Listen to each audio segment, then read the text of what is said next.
नमस्कार. कसे आहात सर्व? अपेक्षा आहे की तुम्ही सगळे व्यवस्थित असाल. आज आपण पाहणार आहोत की गाडीच्या सस्पेन्शनमध्ये आवाज येतात ना, ते कुठून कुठून येतात आणि किती महत्त्वाचे आहेत ते आवाजाला बंद करणे. कारण गाडी कितीही चांगली असेल आणि जर खड्ड्यामध्ये जाऊन जर खडखडत असेल आणि गाडी आदळत असेल तर गाडी चालवायला मजा येत नाही. मग ते आवाज कुठून कुठून येतात त्याच्यावरती आजचा व्हिडिओ आहे. माहितीपूर्ण असणारा आहे व्हिडिओ, लक्ष देऊन बघा. आणि तुमची जर गाडी असेल तर तुमच्यासाठी खूपच महत्त्वाचं आहे, कारण जी गाडी आपण चालवतो त्याची माहिती आपल्याला असणं खूप आवश्यक आहे, कारण त्या माहितीमुळं आपले पैसे वाचतात. आता सगळ्यात सुरुवात आपण करूया मोठ्या गोष्टीपासून छोट्या गोष्टीपर्यंत. आणि कॉमन नेहमी येणारे आवाज कुठले असतात आणि 10-12 वर्षानंतर कुठल्या पार्टचा आवाज शक्यतो जास्त येऊ शकतो त्याच्यावरती आपण आजचा व्हिडिओ बनवणार आहे आणि एकदम मराठी भाषेत सोप्या भाषेत समजावून सांगणार आहे. बघा की सस्पेन्शनमध्ये किती पार्ट असतात आणि त्यांचा आवाज कसा कसा येत. गाडी आहे सिलेरिओ, 10-12 वर्ष झाली गाडीला. या गाडीमध्ये प्रचंड आवाज होता सस्पेन्शन. आता सगळ्यात महत्वाचा आपण आवाज पाहूया. सगळ्यात अगोदर आवाज टर्न मारताना जो येतो ना, तो येतो ह्या ड्राईव्ह शाफ्टचा. आणि हा ड्राईव्ह शाफ्टचा आवाज कुठून येतो? हा आवाज येतो इथून. हा बघा, दाखवतो तुम्हाला. हा बघा, हा इथून आवाज येतो. याच्यामध्ये युनिव्हर्सल बेरिंग असतं आणि टर्न मारताना हा आवाज येतो. आता लक्ष देऊ नये का, जर आपण उजवीकडे टर्न मारला आणि गाडीमध्ये कटकट कटकट आवाज असा आला तर आपण समजायचं की गाडीच्या लेफ्ट साईडचा ॲक्सल खराब झाला आहे. आणि जर डावीकडे आपण टर्न मारला आणि जर समजा आवाज कटकट असा आला तर आपण समजायचं की आपल्या गाडीच्या राईट साईडचा ॲक्सल खराब झाला आहे. तो स्टॅबिलायझर लिंक व्यवस्थित पहा.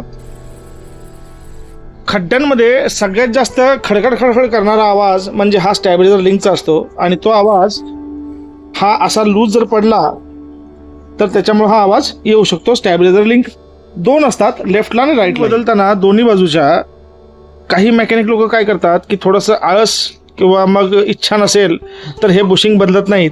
आणि हे बुशिंग मग लूज पडले की मग ह्या चेसीवरती आदळत असतात आणि त्याच्यामुळे ही आवाज येतो.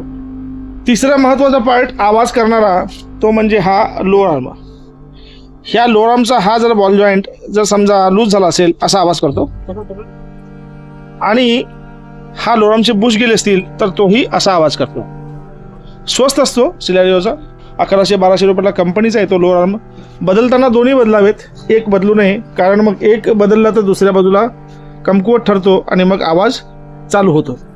आता याच्या पुढं आपण जाऊया स्टेअरिंग रॅक आणि त्याच्या एंडकडे आणि स्टेअरिंग बॉल जॉईंटकडे. हाही जर गेला असेल, आता बघा बघायची पद्धत कशी, हा जर उभा असा डग असेल त्याला तर आपण समजायचा स्टेअरिंग बॉल जॉईंट आपला गेलेला आहे. स्टॅबिलायझर सोबत खड्ड्यामध्ये हा आवाज करतो जोरात. बघा आणि एकदा.